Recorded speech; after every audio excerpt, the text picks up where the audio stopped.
So ayan guys, maayong alas 10 na po or alas 9 na po ng umaga.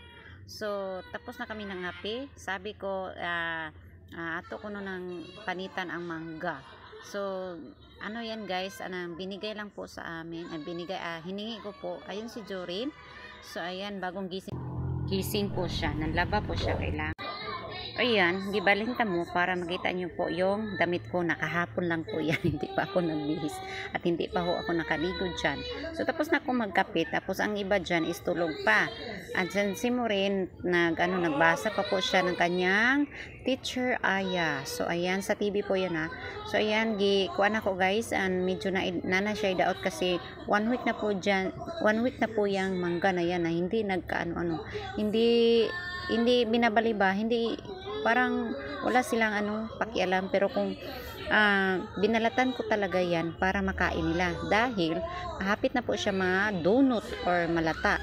So ayan po, pinanitan ko ng may kutsilyo, di ba? Hindi naman po pwede talagang panitan yan na walang kutsilyo, di ba? So yan, unti-unti ko na lang yan. Alas 10 po yan o alas 9, pinanitan ko na yan para makain nila mamaya. Pagkatapos niyan, ilalagay ko yan sa yahong. Anong English sa yahong? Bowl. O, yan. Bowl po ha. Yan. Tapos na po siya. Pagkatapos kong magbalat pala. Hindi panit. Ang panit is Bisaya. So, ang Tagalog is binalatan ko po yan ng so, ayan po. Hinugasan ko po muna yan para hindi naman siya madumi kasi hinugasan ko na yan kanina. Tapos pagkatapos kong magbalat, hugasan ko naman para ilagay ko na siya sa bowl. So ayan na po ang bowl na kinuha ko kanina. So kailangan natin ng po yan, unti-unti na lang po natin kasi pag ikaso na ko lahat, baka ako masamad or madugo yung ko kamay. So yan, inunti-unti ko yan. Arach, ayan. Tapos niyan, hindi pa pala. Kunin ko yan talaga lahat yan. Yan, unti-unti ko po yan inaano-ano na parang kasi ang ibig sabihin niyan is unti-unti mong kinukumot-kumot, di ba?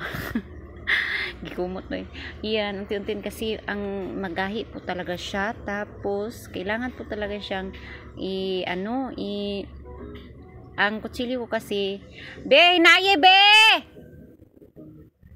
Yan, unti-unti ko po yan na binabalat-balat. Ginuha ko po yung mga unod na kailangan ko talagang ikumot-kumot siya ba? Ikumot-kumot ba yun ang tawag din? Ang hirap talaga pag mag-voice mail, magka-copyright po tayo. So, ayan, unti-unti ko po yan na pikas-pikas guys aron makuha gid siya tanan kay so, hi guys. So, ayan. Atong tilawan ang mangga nga liso para kung unsa ba yung lami, aslom ba siya o tamis. So ayan ganyan. Di ba guys, ang aslom o ang hindi ko makaya talaga na ayun talaga yan. Ay, aslom kayo guys, dili kaya na ako nga mo kaon ang mangga kasi grabe ka aslom. So ayan guys, pagkatapos nilagyan ko na lang yan ng toyo para yan guys, nilagyan ko rin ng asin na konti. Pagkatapos niyan, nilagyan mikos-mikos muna natin para siya yung lasa ng mangga. Tuyo at saka asin po ang nilagay ko dyan. Ang pagkatapos niyan guys, lagyan natin ng 1 kutsarang Central or sugar brown. Ayan, imikos-mikos natin kung ano ba ito, masarap pa ito o hindi. So pagkatapos niyan guys, imikos-mikos muna natin yan. Pagkatapos ayan, yan na po siya yung mangga. So 'di ba sarap? Matapos niyan guys, yung balat ng mangga, ayan, kita niyo yung tuhod ko na ang dami ng barikos diyan. Ayan guys, yung balat ng mangga ilalagay ko doon sa tanim ko ng tanglad at saka tanglad at saka alugbati po. Kinuha ko yung kahoy doon kasi nakasagaba sa dinadaanan ko. So ayun, saka ko na yun ibibideo sa inyo yung mga tanim ko pag malaki na siya. Ang tanglad ko po kasi tinignan ko kasi may mga bata kagabi na naglalaro dyan. So ayan, balik na po tayo sa ating kusina para matapos na po yung ginagawa nating Ano pang ginagawa ko doon? O ayan, nakita niyo na ang tuhod ko, yan. So ayan, si Maureen, pinabasa ko siya sa guys, kinuha ko yung nilabhan ko ni Ma'am Jerlyn doon sa Pikas para ilagay ko doon sa kwarto niya. Tapos kinuha ko lahat kasi ugan na siya, baka masagol sa bago nilang layayan, nilabhan, baka masagol. So yan, kinuha ko talaga yan lahat. So balik tayo dito sa nilalaban ko kasi may damit na naman na bago na dinala ng banana ko. So kailangan natin ng washing kasi gagamitin niya daw sa susunod na araw. May pupuntahan daw sila sa kanyang trabahuan. So ayan, ang ginawa ko dyan is yung mga sabon na sabon na hindi na magamit, yung sabon na para pang ayan po, yan yung mga sabon na hindi na ginagamit kasi na siya, gamay or small na. So kinuha ko siya lahat, galing yan sa anak ko na iyang tinipon lahat yan.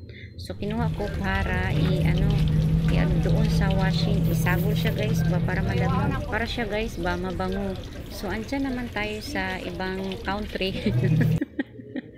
Ayan, ipinakita ko ulit sa inyo kasi ako na siyang iputol-putol. So ayan, si Maureen po, may sinasabi siya sa akin kasi sabi niya pangit ko no ang giluto ni Maloy nga fried rice, dili ko no siya ganahan. So naglibak siya sa ako guys, o giingnan sa nako na siya nga wala pa gali nimo tilaw na wala na ay lami. So giingnan ako si Maloy, tagalin siya gamay ipatilaw kay aron ganahan siya. So naaman mi bahaw nga sudan, iyon ko na ibahaw nga sudan dito chicken. So giingnan ako siya nga tilaw sa tong chicken kung ganahan ka mangayo ka kang Maloy og giluto niya nga fried rice. Di ba? Nahinoktok na siya kay giingnan naman siya, kabalo man siya. Karon ako pa siya ipatilaw, giingnan ako si Maloy, tagaay siya pag dili siya ganahan sa iyang gikuan. Gipatilaw nako siya guys sa manok. Kay saba kay siya guys, sige glikramo nga wala kunoy lami. Yan ang isimutan ang sudan nga sobra. Gabi nga akong giluto nga manok. Amot lang guys, walay nangaon gabi kay mga busog siguro. So ayan, pinaano ko diyan, gisimhot ra guna niya guys. Ayan Yara nang gisimhot. Iyang gitanaw. So ingon siya, dili siya ganahan. So mangita siya pamaaging nga makakaon siya. Ganina ra na siya nagkaon guys. Sa unsa na lang, mura siya gulay kabusugan na gibitok. Ambot pa na niya, nasuko na siya guys. So iniwan ko si Maureen to. Ipakita ko lang sa inyo ang mga sabon na gagmay guys. Safeguard, may Silka, yan. Hinahiwa-hiwa ko dyan guys. Tapos ilalagay ko siya sa washing para mawashing. So ayan, nakita nyo naman, may dala akong jacket at saka towel guys. Ayan, kinuha ko yan para kasi mabaho na. So ngayon natin i-6 lang para madali. 4 pala dyan, diba? Pak tereng tereng. Wala po akong ligo dyan. Tak cha. So ayan na guys, punta na tayo sa iba. So balik tayo dito guys. Winawaswasan ko na po yung winasin ko na mga damit ni Tomas kasi ang pangalan ng bana ko kasi yan, Tomas or asawa, yan. Winaswasan ko talaga yan kasi gagamitin niya daw. So kasi nakalimutan ko na yan kanina. Galing kasi ako sa ibang house.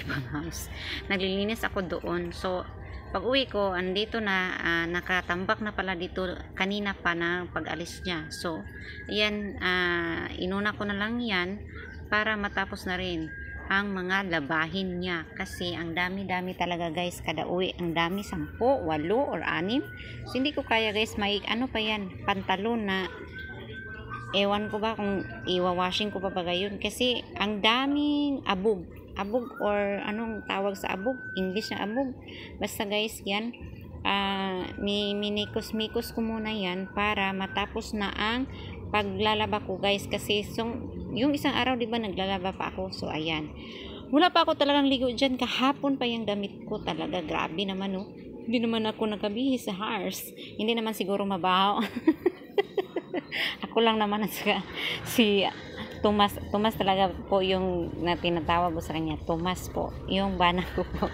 So ayan guys, natapos na. So, kailangan natin ng pangalawang waswas. So, ayan guys, pangalawang waswas ko na po yan. Para madali akong matapos. Ayan, inaano kasi na mabago mo ba o hindi. Mabago naman guys kasi nilagyan ko ng diba? Yung sabon na, tawag ng sabon, may safeguard, may silka, basta sago-sago po yun, may sulfur. So ayan, mabango naman siya guys. So hindi ko na nilagyan ng downy kasi wala na akong pambili ng downy. Yun lang talaga guys yung ginamit ko. So mabango naman po siya guys. So kailangan lang natin na lubag-lubagin o imikos-mikos natin yan para matapos natin yan maglaba. At saka guys, ang init na sa amin. Hindi ko po alam kung ilang degree na po. Degree ba yun? Or weather na, hindi ko po alam. So ayan, papuntahin na natin sa iba. So ayan, nagkuha na ako ng hanger at saka winawaswasan ko na po yung mga damit na yan para matapos kong hindi na po ako hindi ko na po nilubag or minikos kasi baka siya, makumot ba. Hindi ko alam ko po kung anong kumot talaga sa Tagalog or sa English. Talaga kumot siya guys, kumot or masamok. Basta kumot po siya sa amin, basta Bisaya. So ayan, tinapos ko talaga yan para matapos ko po yung video ko na ito. So ayan, natin yan. Kasi yan, 4 or 5 na damit. So ayan, tingnan nyo na lang po ako kasi talagang wala akong damit. Wala po akong dyan. Wala po akong bra talaga. Iwan ko lang. So balik ta din guys sa gawas sa among palasyo, gawas dito sa among gate. Char. So ayan, dito kami naglalayay guys pag madami tapos yung tawag nun makapal yung nilalaban namin. May nilabay po na commander. So ayan guys, mga tawid po yan na ayun, may isa pa naghabal-habal po sila, yun habal-habal po yung isa. Yan po, sa mga kapal po dito po talaga namin ilalayhay. O ayan, andyan si Franco po lumabay. So ayan, may jacket pala ho isa. So 3 lang po yan kasi ang isa hindi ko ni gilayhay diha. Dito ra sa sulod guys kasi hugaw to ang isa. So yan lang muna. So balik tayo din guys. So ayan, meron pa naman akong time para iwaswas na naman tong mga damit na to na nakatambak naman. Hindi pala guys, yun pala yung nabilin nga towel na hindi ko nilayha doon sa labas kasi guys, diba? Archers, ayan. Hugaw kasi guys, gikapoy ko brush. So ayan guys, ako nun lang ilayhay kasi guys, init ng pa naman. So ayan, bulat ko na lang diretso guys kasi mabango naman, pero talagang may pa yun guys, may tawag doon may mga pahid-pahid guys ba sa mga kamot. So ayan guys, this is the second to the first guys. May pa dyan, ang last na po dyan is isang carsonis yung color niya na kailangan natin. Hindi pala po, ang mga damit po pala yan, blue na siya, blue. Last na po yan na washing. Tubig ng washing, di ba? Wala na. Po yan? Medyas. Winasing ko na lang. Last na po yan. Wala na po dito. Tapos na pong maglayhay lahat. Ayan. Last na po talaga yan. Then, pagkatapos ito is maligo tayo.